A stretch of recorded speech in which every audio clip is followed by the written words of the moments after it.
2006, 2007. Up until then, I suppose I was just a 9-to-5 worker, and that went really well till the recession kicked in 2008.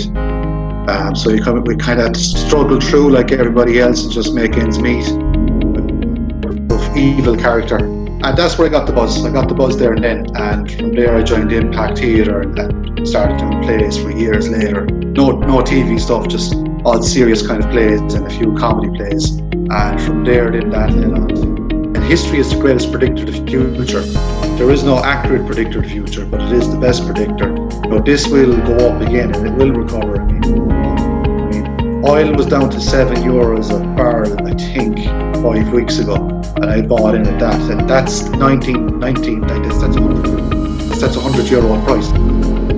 Cycling, we're all getting bikes, so we're bringing the bikes over to my brother's house, and we're going online and we're going to learn to fix them ourselves. Yeah. I'm getting a shipping container and I'm going to drop it in the back garden and filling it full of beans. I'm going to get a bullet making machine, crossbow.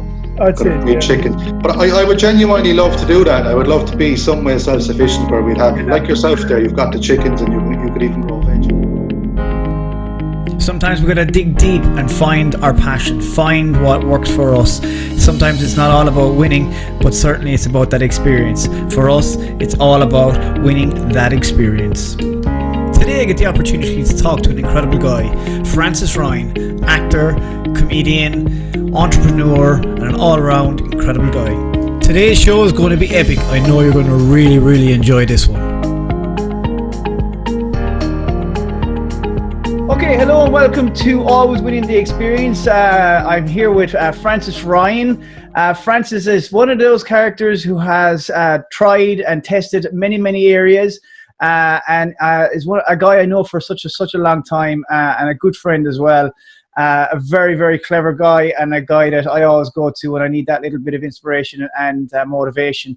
And I can tell you, some of the information you're going to hear today is going to be off the charts. So, Francis, how are you? Good. The traffic's a bit busier in town, so I just dropped Linda to work there, and it takes a little bit longer to get back than usual. So the activity is increasing around. Okay, you know. Yeah, it's incredible, isn't it? I mean, obviously, I suppose with this whole lockdown, people now are starting to re-emerge, and I suppose the world is going to be very different from what we're used to seeing. It is. Yeah, it's going to be like that for. Look, maybe it'll all be over in 12 months and it'll just be a bad period in time, or maybe these changes are going to be long term. I think this is the first time you don't really know what's coming as such. You've only got vague ideas, you know. Sure, yeah. But listen, let's just start off. Just give people an idea of who you are and what you've kind of been up to throughout your life. a very illustrious and a very colourful life, I have to admit. So yeah, look, I'm not gonna spoil it. You maybe start off and just kind of give people an overview. Yeah, my background is, I suppose, it's always been sales in some form or other. I really got going doing the water filter business back in 2006, 2007. Up until then, I suppose I was just a 9-to-5 worker, and that went really well till the recession kicked in 2008. So we kind of struggled through like everybody else and just make ends meet. I went back to college and studied finance, got a master's in that. Again, when I came out of college, there wasn't really work there for it, so I stuck with the water filtering, pursued a career as best I could in acting and TV. Went to Hollywood a few times, made a few TV shows here for RTE and a few pilots and stuff. But again, it all came down to, unfortunately, money. There's not really enough money in entertainment, and there's very few people in Ireland that make money out of it. And it really just became a hobby more than anything. And I suppose if you want to pursue it properly, you need to be a bit younger, you need to be willing to travel and willing to kind of go on the road.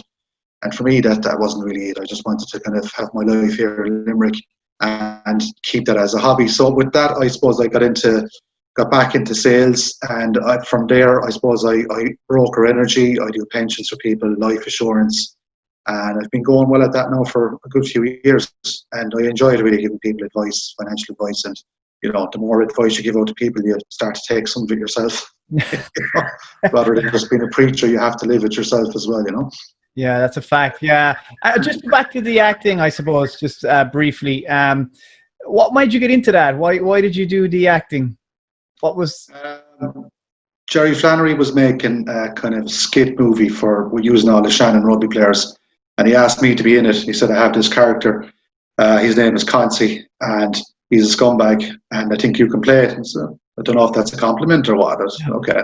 So I turned up outside McDonald's, and we kidnapped some guy who was dressed up as a guard and brought him back to the house and tortured him. So it's not the Concy you know of today. He was a more of a darker Pulp Fiction type of evil character. And that's where I got the buzz. I got the buzz there and then. And from there, I joined Impact Theatre and started doing plays for years later. No TV stuff, just all serious kind of plays and a few comedy plays. And from there, then that led on to, like the Concy character was well buried at that point. There was nothing going on. And then the Limerick Uncovered lads asked me, could we bring your character in? Matt and Dan asked me, so could you resurrect that Concy guy? And we'll do the Limerick Uncovered sketch. That was, I think, 2009, 2010. Wow. So I did, and Limerick Uncovered took off, and I said, Jesus, people like this Concy character. If we could just make him a bit more funny and less evil, maybe there's something in it. And I ran with that then for a number of years after that and flogged it as hard as I could. And I really tried, so I'm glad I did it, and had decent success with it. Yeah. But at the end of the day, you've sunk all your money into it. You have to kind of comes a point where you have to kind of, what do you want to do? Do you want to keep doing this, or do you want to actually start making a living and prepare for your future, really? Because you're 33, 34, 35 years of age. You can't keep doing it forever, Yeah, I hear you. And I suppose I was blessed enough to be on a couple of scenes and a couple of sets with you, and it was brilliant.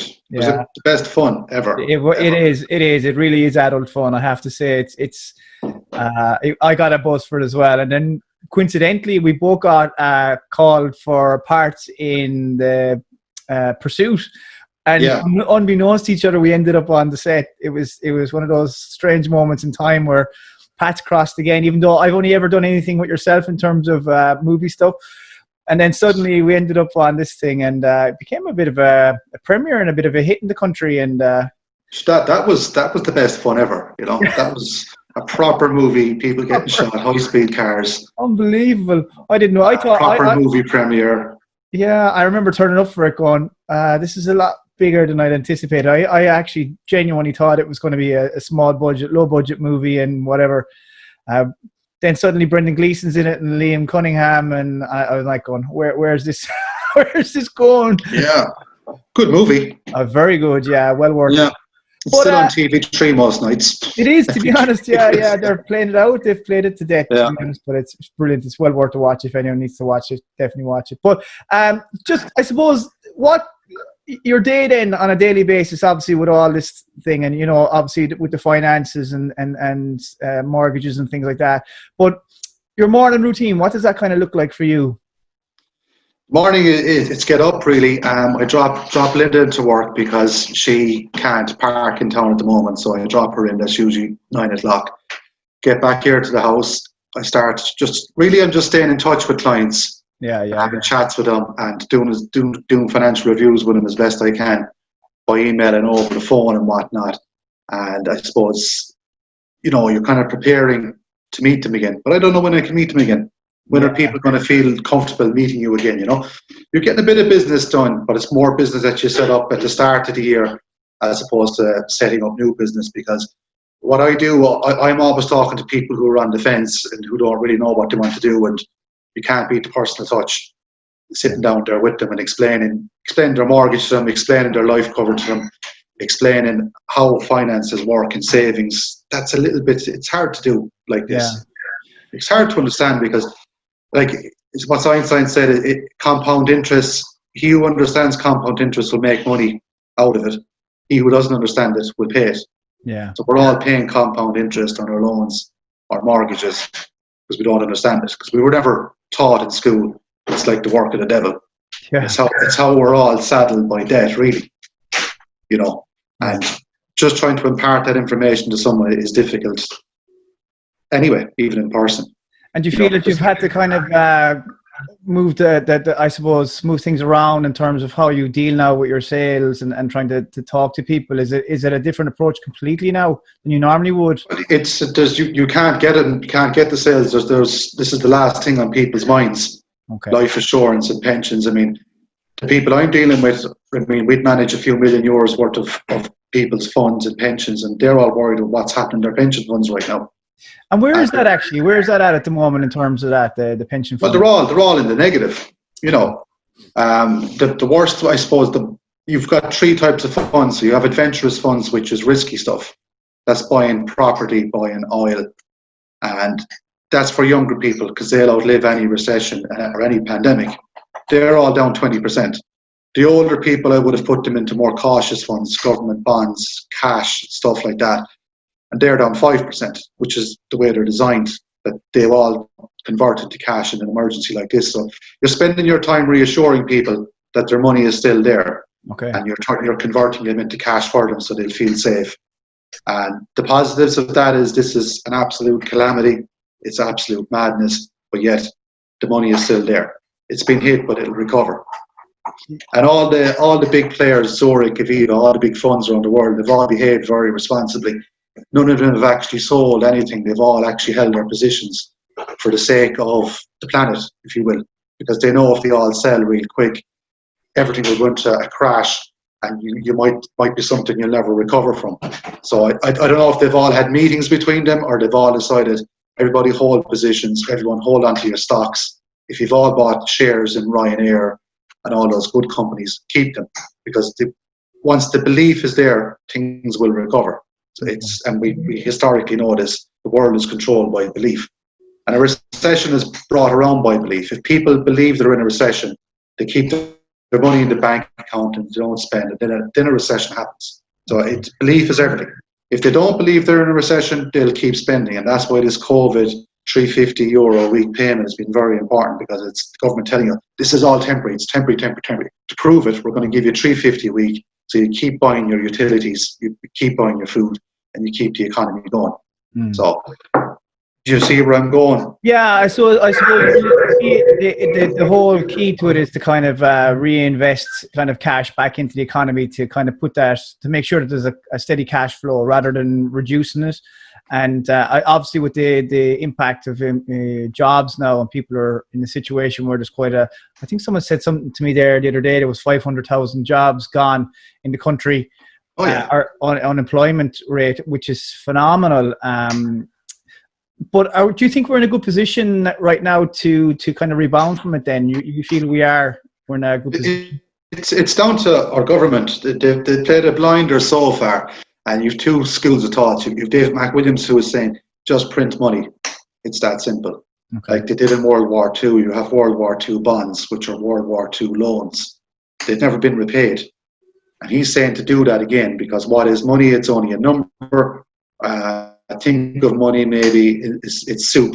The soup is quite thick at the moment. When it's thick, not everybody can get it. So you water it down, you spread it out. And then in time, say in 2 years' time, you don't want a situation where people have too much money, where they're going out getting 200% mortgages or 150% mortgages. You start essentially destroying money in 2 or 3 years' time. And it's all about the balance. But Pascal O'Donoghue, he's not really buying into the David McWilliams idea. And it doesn't matter really, because we're controlled by Europe, so the central bank can't do what it wants anyway. So I think Europe are going to do not what David McWilliams wants, but they're going to do what he's saying anyway. I think they are printing money like crazy at the moment. Okay. And money's very cheap at the moment. But you always need a good counter argument. And Pascal O'Donoghue is saying, listen, money's free and cheap at the moment now, but it will be expensive in time. He has a good argument. But I think we're going to be left with no choice but to print money. Yeah, I don't know. I think it's just you're going to have to. And what does that mean to me and you? It means that me and you can walk into the bank in 6 or 12 months' time and say, I want a business loan, and I want a crazy amount of money, and I want a crazy idea. I want to sell sand to the Arabs, and they'd nearly give it to you. You know, you'd need that type of temporarily crazy lending to get things going.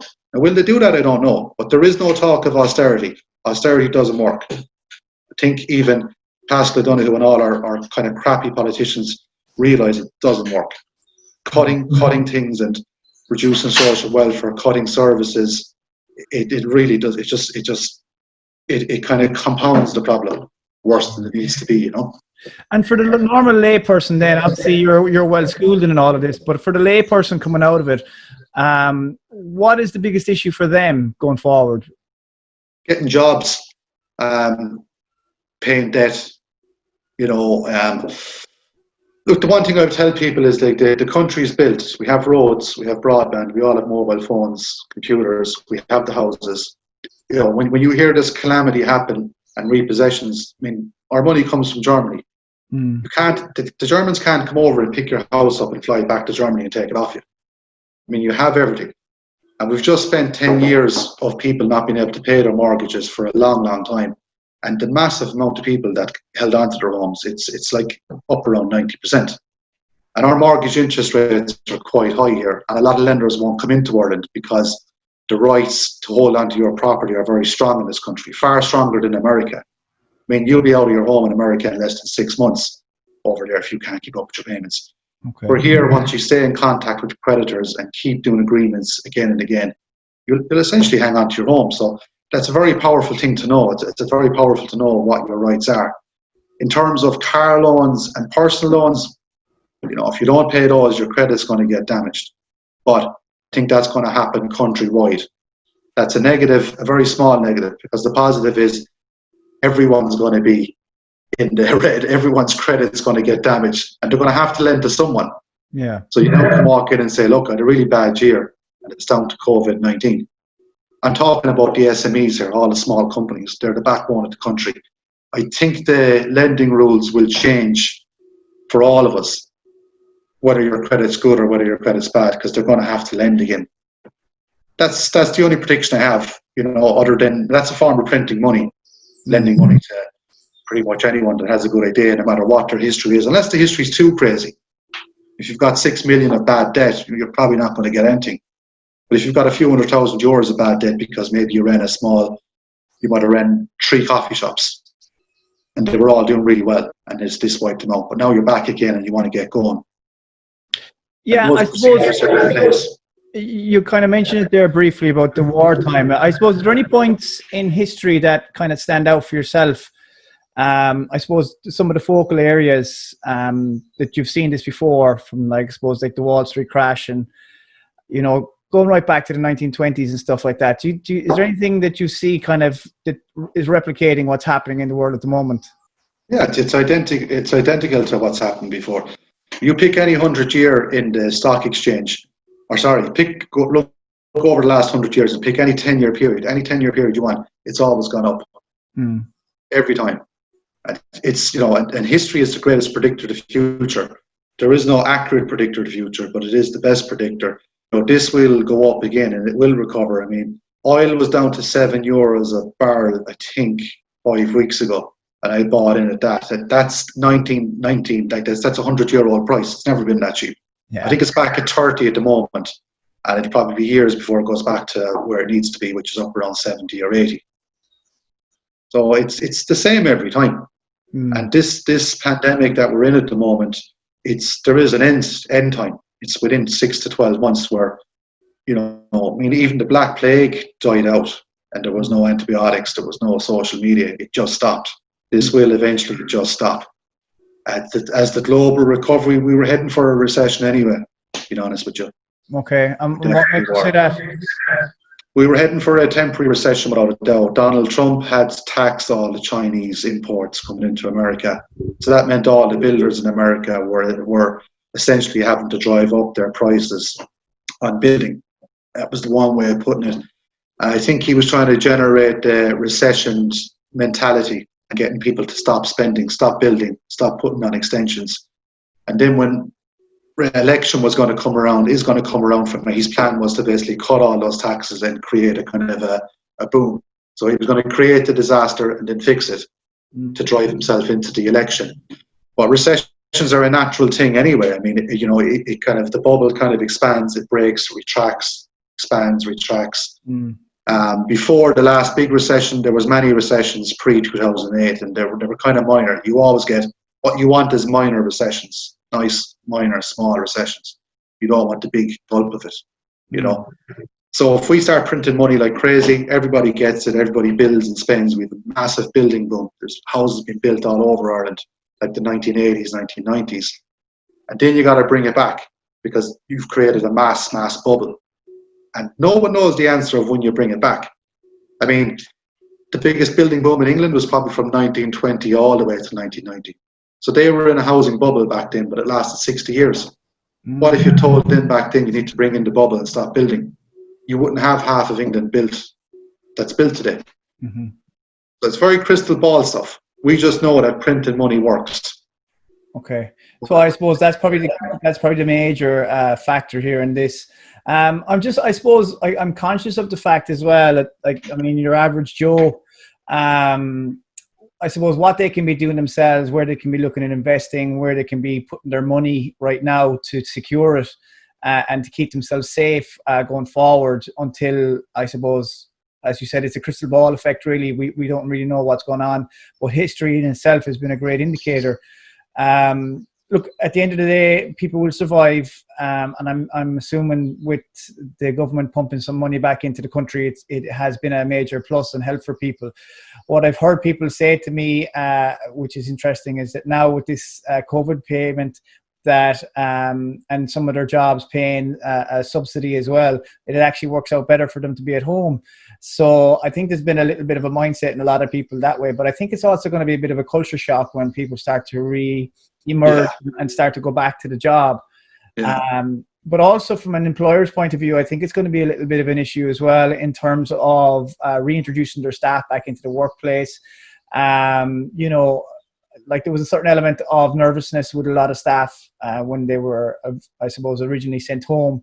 But they managed. They're working 2 and 3 days. They're making their quotas. They're doing the job they need to be doing, but only working 3 days. Do you see, in your opinion, do you see that employers will start to adapt to that and start to reduce the amount of hours people are working and time in? It's a bit like the bridge scheme. Is that what it was called in the recession, where you hire someone on and you give them 50 hours on top of their dole, and employers discovered, Jesus, I can get 3 workers for the price of 1 here. Like, yeah, this is what I'm thinking. Yeah, you're going to have that. And the COVID payment, it's a very blunt instrument. And if they didn't do it, we'd be telling them do it. Just give 350 to everybody, no questions asked. And they did that for us, in fairness. Yeah. And now we have the unintended consequence of the person that was only earning 200 quid a week is nearly double their wage, and they're not working for it.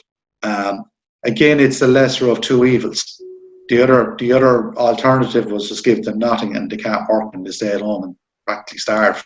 You know, it's going to be tricky, but it's again, it'll happen. You know, people will just go back to work, and this will all just be a memory one time. It's quite a big event right now, but in terms of your entire life, you're just going to remember it as a period of time, 10 years ago, 20 years ago.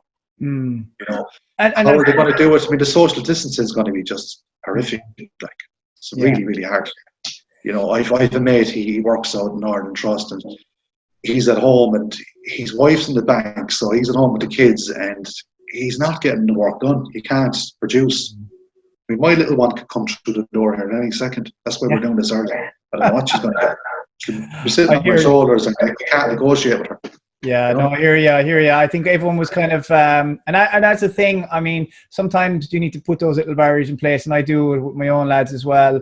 I think structure has been a key factor for me, and it's kind of helped me to keep the kids structured as well, because I think what happens is they have their own little, and as you say, it's non-negotiable, but they have their own little minds, and they're gonna come in and they want to see daddy and stuff. And as far as they're concerned, they're just chatting to someone. They don't understand. No, they don't understand. But one of the key factors for people is being able to put that point in place where you can kind of distract them almost for a while and get your bit done.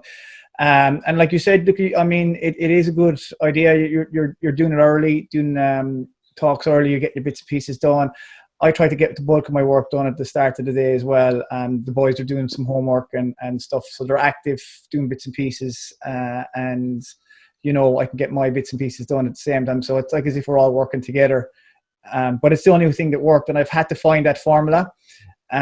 So I can relate totally to what you're saying about your friend and stuff on that. And it's not the first time I've heard that. We've been lucky enough to do a couple of seminars and webinars rather, and it seems to be the same trend across the board. Everyone is saying the same thing. It's that being able to separate and being able to identify works. Everyone's saying the same thing. Everyone's got the same issue. Yeah.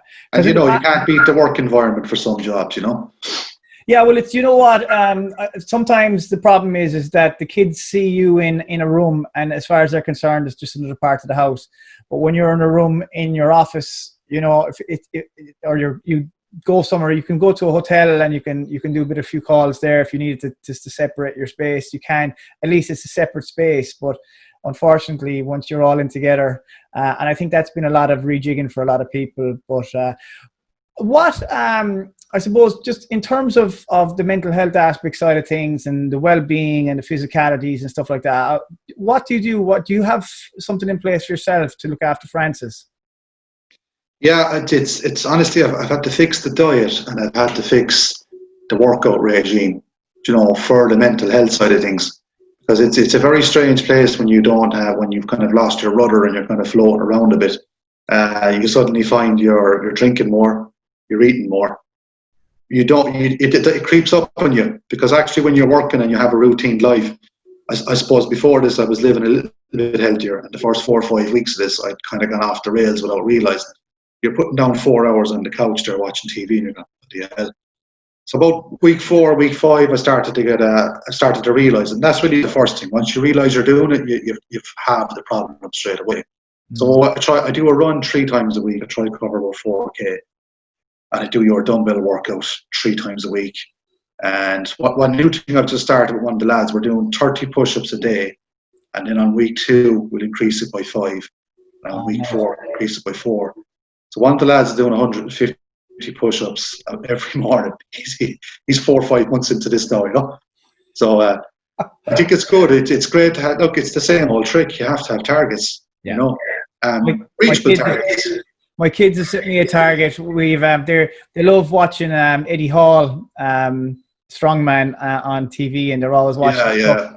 So Eddie decided to set a challenge of 100 sit-ups in 30 days. So that's 100 sit-ups every day. So of course, I said, no problem. Yeah, let's do it, guys. So every day, and I'll tell you, we're only on day 7. Go ahead. Today, it's hard to breathe.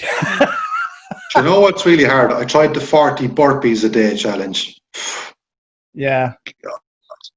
Can't. I can do 20, take an hour's break and do another 20 later on. They're unbelievable. If you can do those, they do everything, no? They do, and it's a very powerful exercise. Yeah, it does. Yeah. It's something that people don't. Do you know what? They take it for granted a small bit. They don't realize how powerful it actually is. It's a really good exercise, and if you can do 40 burpees every day, that's a serious session. To be fair, that coupled with your 30 push-ups and a 4K. I can do the push-ups now. The push-ups, it's on my wavelength. I know I can stick. I'm different, you see. I gotta get something that. I'm thinking long-term exercise here, not short-term. Train for a marathon, or like when I first met you, train for white-collar boxing. I can do the short-term stuff, but I want something I want to form a new habit. Yeah, absolutely, and that's exactly what it's about. Just having a conversation yesterday. It's all about it's not really about the old habits. It's really forming new ones. People spend a lot of time trying to break old habits, but it just create a new one. And look, if you just take into account what we just said there, like you're talking about your 30 sit-ups a day. Push-ups, I think you said, and then you're talking about your 40 burpees and then your 4K run. If you combine those 3 exercises, and that's your daily routine or your every second day routine, it's not a whole point to give energy to be fair. It's only 3 things you have to consider, and it's quite powerful. They're that in itself is less thinking. And I think that's the problem with us is we less thinking. Yeah. We love. You know what? I don't have to drive to the gym. I don't have to find parking, showers. So in terms of time, it probably takes all in, everything start to finish, showers included, an hour and a half. We're going to the gym is it's a 2-hour thing, really. Getting there, parking, go and do your hour workout. And just the costs. Stress in the traffic and, just... I do like the gym as well. I like going to Grove Island and going for the swim and all that, but I think I'm only once a week person, it's more of a break. I hear you. The gym doesn't work when it's like, damn, it's Wednesday and I haven't been to the gym all week. I have to go, and the guilt sets in. Yeah. Now it's Wednesday and I'm in the house. I'm already in the gym. I have the dumbbells there and I don't have any excuses really. And you can watch TV. I've never done that. I love watching TV, lifting the weights. Whatever it is, watching Michael Jordan's documentary, or you can't watch EastEnders. They've stopped filming that, which is both a good and bad thing. But any bit of TV, because you can't watch TV in the gym. You can get distracted talking to someone as well, Yeah, I hear you. Yeah, I suppose I'm probably the opposite from you in that I step away from the TV and all that when I'm doing exercise. Oh, do you?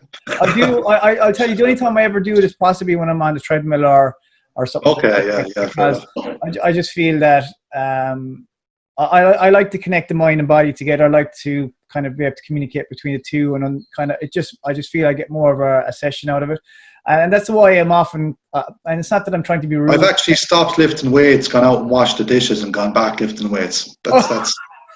That's me. That's how different I am there. But look, we're all Yeah, different. no, absolutely. But the only thing is, I mean, what I will say about the world as it is at the moment, and talking to clients, I mean, not just here, but globally, I've spoken to a few people, and they're the same, you know. But I said to them, look, at the end of the day, it's that mindset. It's the fact that I want to do something, and I'm cognizant of the fact I better be moving. So you've got to understand there's a difference between physical exercise and physical activity. Physical activity, you're up and about, you're moving all day, and you're keeping active, but it's nothing specific and structured.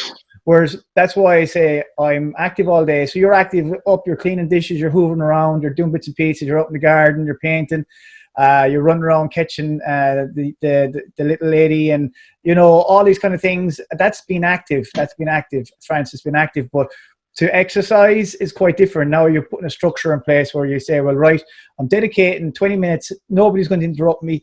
I'm going to feel that burn. I'm going to feel that pump. I'm going to feel the exhaustion in the lungs, whatever it is you're doing.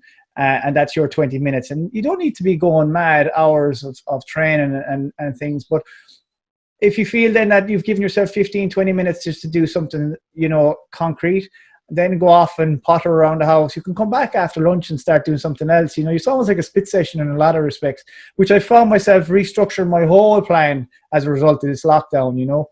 Yeah. So well, I suppose I get that. Like, I don't bring a TV with me when I go running, I suppose, and that's about 20 minutes. yeah, and it is a different workout. It is different than the one I do in the TV. Like it's me time, you know. Yeah. I'll throw on Guns N' Roses or a podcast, but you know, it's definitely it's a different experience when you come back from that. Yeah.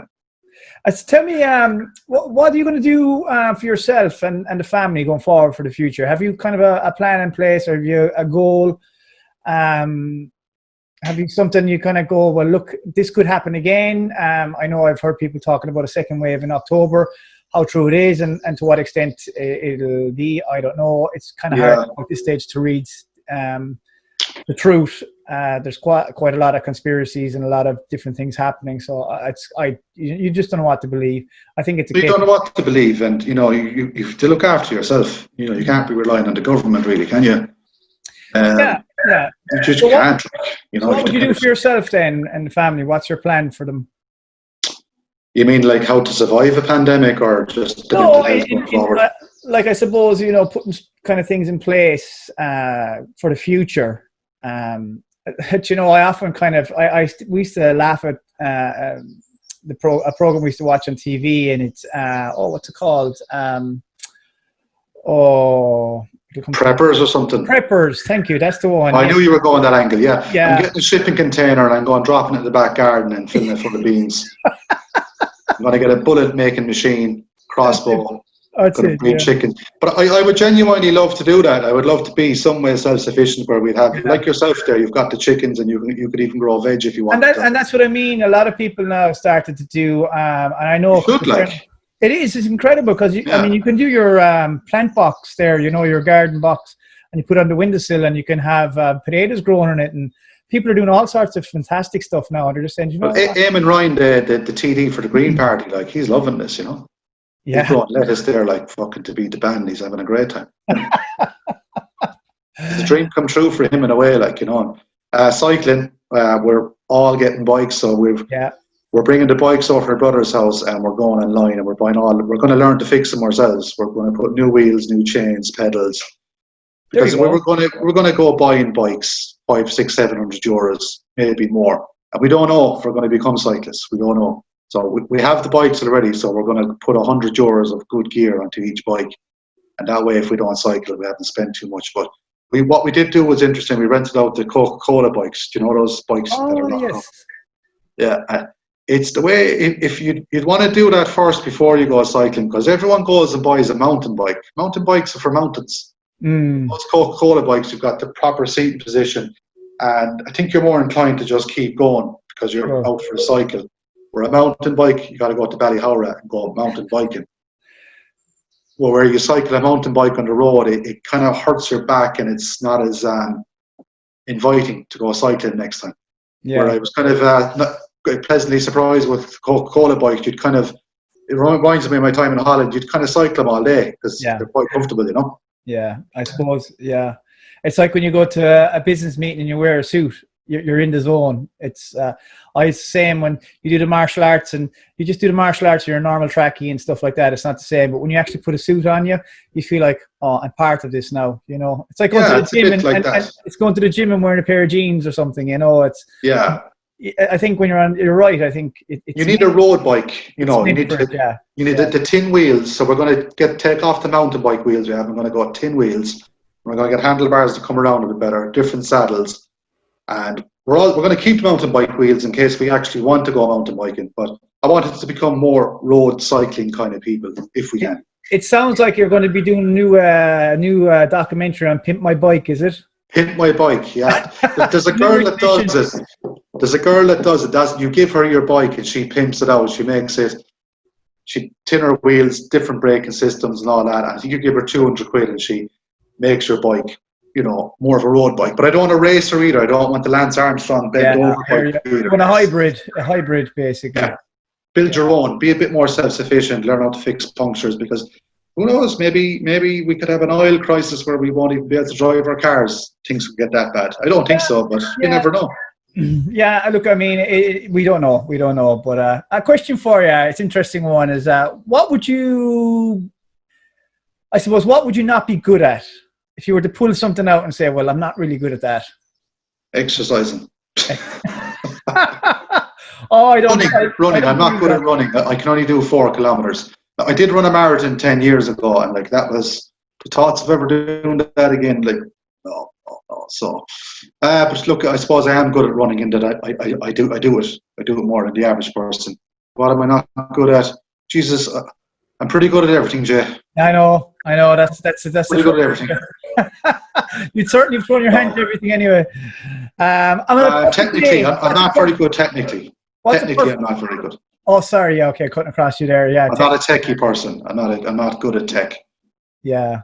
Okay. Like this Zoom thing, like I've just about grabbed a hold of it now. I'm a pen and paper person. I like to sit down with someone with a pen and paper. I'm not very technical. You know, I have an IT department. He's called my brother. I ring him and he fixes me through. So you'd never know I'm not technical. From the outside looking in, you think I know what I'm doing technically, but it's on the back of a lot of hard work. I don't pick it up very easy. Oh my God. You know, I'm kind of actually surprised to hear, because usually you come to me with, did you know you can do this? Did you know you can do that? And I'm like, oh wow, that's pretty cool. Well, I'm utterly amazed when I'm showing it, like, you know. You had me fooled. Maybe it's the actor coming out in you, you know. Or Make it. That's it, yeah. Perfect day, that was the question I was asking you. What's the perfect day in the life of Francis Ryan? What would you consider a perfect day? The perfect day comes off the back of a good night's sleep. And I had a good night's sleep last night. So I had a good conversation with Linda this morning at breakfast. But the last 3 mornings with her, I was just like, don't speak to me. You know, it's a bit like when you watch what's the other show? Neighbours, you know, those Australian soap, Home and Away. And they're all up at 7 a.m. They're as perky as hell and chatting away and laughing and roaring. I'm like, what are you? What's wrong with you? You know, I'm quite sensitive to sound for the first half hour in the morning, and I'm a bear. That sets off an okay-ish day. But today now, for some reason, I had a martini last night, and maybe that helped me get a good sleep. I've never drank martini in my life. No I had one last night and slept like a baby, and I woke up. I'm quite fresh today, so I'm going to get some serious productivity done by 1 o'clock. I'll hang out with the kids. I'll wrap things up between 2 and 4, and Linda will be home. I'll go and pick her up, and we'll probably chill out in the garden. You can't ask for more than that. Yeah, no, that's it. I mean, in fairness, I suppose that's probably the structure for most people. But I think you're right there. I think sleep is a key factor, and something. For me, it is. Yeah, no, it's for everyone. Yeah. It's for everyone. It's probably one of the most overlooked, I suppose, asset that we have, and we have it for free. It doesn't cost us anything. You just got to close your eyes and lie down, you know. And it's so powerful, and from a repair and recovery point of view. But I'm the same. Once I don't have a good, adequate, and restful night, I think I'd find that the following day I'm trying to catch up with myself, you know. And you were trying to catch up with yourself. You are. Yeah, and you go around with brain fog for most of the day, you know. Well, come here, just on a on a very last note. If you had a choice of a superpower, what would it be? Choice of a superpower. I suppose seeing into the future. You know, that'd be the ultimate one. Like, but you know, it's wishful thinking. No, That could be a bad thing as well. I suppose we have a way of creating our own future too. I suppose. That's true. So it's maybe it's not a superpower. It's not unrealistic. Well, I would have held on to my oil shares if I could see properly into the future. I sold them too soon, you know. Oh yes, yeah. Well, look, I mean, at the end of the day, who was to know what was coming, really? No, you don't know. Yeah. Like, I know it's that the stock market goes up like that, but it does this along the way. You know what I mean? That's the scary. It moves up and down in waves, but essentially it goes up. The belief is there. People want to get back to work. You know, the infrastructure is there, and the desire is there. So I think people will really, truly, they're sick of this. They have enough of it. The 350 can't keep them happy forever. They're going to want to get back and interact. Certainly when the virus is over, I think those other problems you spoke about then just evaporate. Because people will be nearly glad to go back and work for the 250 a week instead of the 350 just to get out of the house. Yeah. And meet people again, because we're social. This isn't the way we're supposed to live, you know. No, I agree with you. Listen, man, it's been amazing. Always, you're a world of information, and I likewise, Jet. I always go to you for that kind of stuff, and I will be questioning you now from now on about the technical stuff. Because you always have a little trick or a little something or other when it comes to it. But I think I'll just bypass you and go straight to one of the lads, maybe Jur or someone like that. Just ring Jur, he's my IT department. Jur is he's a genius when it comes to that. Well, listen, thanks a million, and the most important thing is look, stay safe, and thanks to everyone for listening in, and we really appreciate it. Thanks a million. All right, Jay, thanks. See you now. Bye bye.